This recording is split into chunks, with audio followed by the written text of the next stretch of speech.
Di ato sa Nicolas proper ato mahinabi si Kapitan Clifford Junior regarding atong meeting lang hapon sa ABC. Unsa tong meeting nga kap? Kato meeting Unsa regarding? Clifford din yan, no?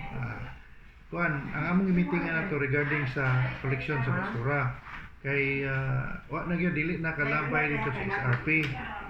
So kay di naman ta kalabay isabi, ang gihimo na lang gyud nato is ang mga sakyanan nato i-identify kung asa nato i-parking dapit kay sila na mukuha dire.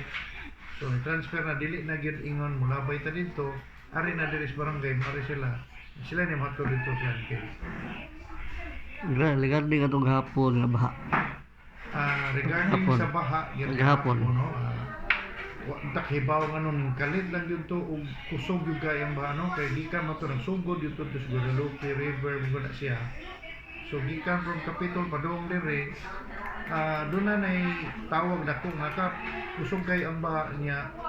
Kuyawan ko siya para itong Bagyong Tino ba, doon na may markings dito nga gibutang dito nga kung hitabo na siya nga mabutan na pang na gyud bakit din sila dito. So nanawag na ang mga tao dito nga kanang kap kusog gyud kayo ang kuan niya ang ato ang dito kanang para sa mga tao bagyanan nalapawan na jud.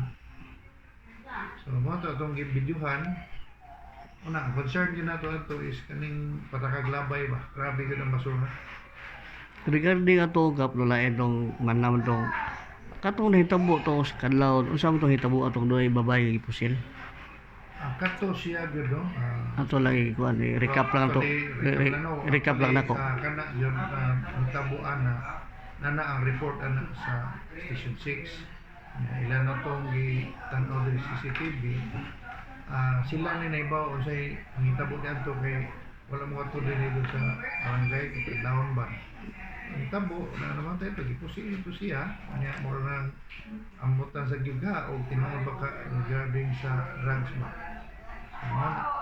Thank you kapahaw niya kadugayon kap sa imong mensahe. Imo lang mensahe diri sa imong area sa Nicolas proper.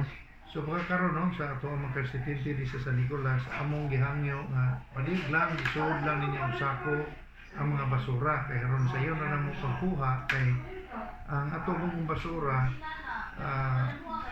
hindi na takalabay og kuan dito sa SRP. So nga ato aron diri na ay basura nga mo ani sa atong barangay nga mo pick up i-transfer na kita mo ko sa sitio i-transfer na to sa kanang basura nila sila yung malabay sa landfill. Ano muna kung yan nyo kung mahimo isod lang yung sako para dito mag-isod. Sige, thank you kapa.